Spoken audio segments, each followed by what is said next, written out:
بسم اللہ الرحمن الرحیم۔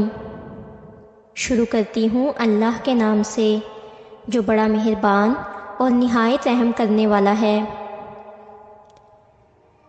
آج مسلمان پریشان اور بے چین ہیں۔ میں عرض کروں گی کہ یہ امور اسلام کے خلاف نہیں ہیں۔ ہمیشہ ایسے مظالم اسلام پر ہوتے رہے ہیں۔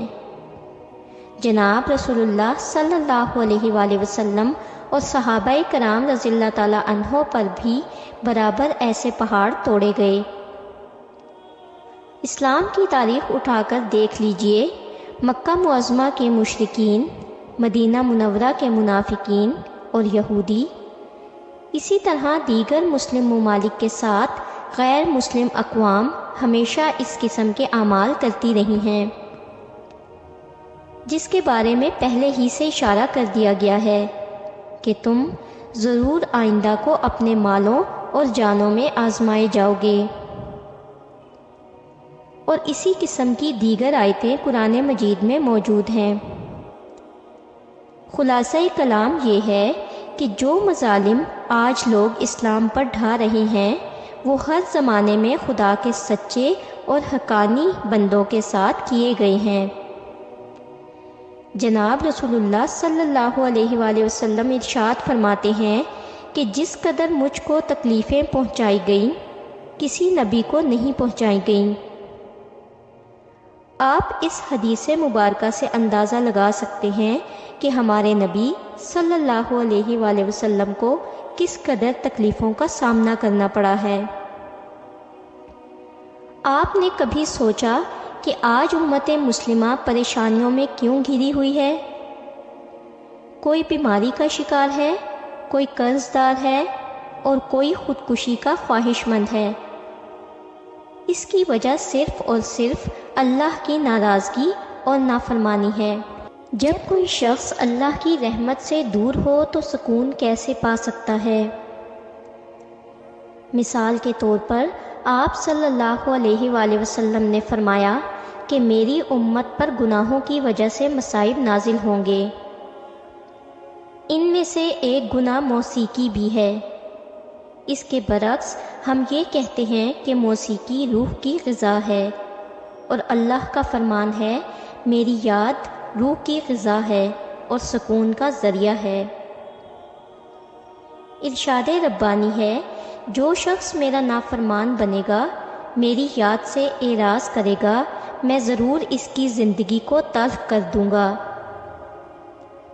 اب جو شخص ٹی وی دیکھ کر یا لڑکیوں کو دیکھ کر سکون حاصل کرنا چاہے گا وہ بے وقوف ہے۔ یہ شخص سمندر میں آگ کو تلاش کرنے والے بے وقوف کی طرح ہے۔ یاد رکھیے ہر گناہ خود دوزخ ہے، اور گناہ سے بندہ اللہ سے دور ہوتا ہے اور وحشت اور بے سکونی کو خود اپنے پاس بلاتا ہے۔ گناہ کے شروع میں تو مزہ آتا ہے، مگر اس کے بعد ایک تاریک اندھیری رات ہے۔ آپ صلی اللہ علیہ وآلہ وسلم نے فرمایا، بخاری شریف کی حدیث ہے، میری پوری امت کو معاف کیا جا سکتا ہے مگر اعلانیہ گناہ کرنے والوں کو معاف نہیں کیا جائے گا۔ اب ہم گناہ کر کے کھلم کھلا اللہ سے اعلان جنگ اور بغاوت کرتے ہیں، پھر کہتے ہیں کہ سکون نہیں ہے۔ آپ صلی اللہ علیہ وآلہ وسلم انسانیت کے سب سے بڑے حکیم ہیں۔ آپ صلی اللہ علیہ وآلہ وسلم نے امت مسلمہ کو سکون کے حصول کا اتنا زبردست نسخہ بتلایا جس کی قیمت بقول ایک اللہ والے کے 1 کروڑ روپے سے بھی زیادہ ہے۔ وہ نسخہ کیا ہے؟ فرمایا جو سکون حاصل کرنا چاہتا ہے اسے چاہیے کہ وہ دنیاوی اعتبار سے اپنے سے نیچے والوں کو دیکھے، اوپر والے کو نہ دیکھے۔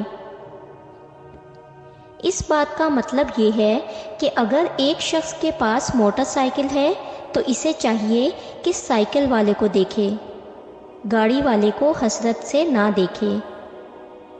ایسا کرنا ناشکری کا سبب بن سکتا ہے۔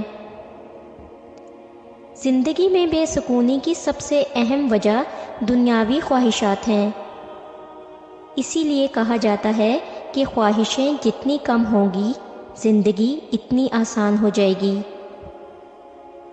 اللہ تعالی ہم سب کو آپ صلی اللہ علیہ وآلہ وسلم کی سچی اتباع کی توفیق عطا فرمائے، آمین۔ اگر آپ نے ہمارا چینل ابھی تک سبسکرائب نہیں کیا تو برائے مہربانی چینل کو سبسکرائب کر دیں اور ویڈیو کو لائک کر دیں، شکریہ۔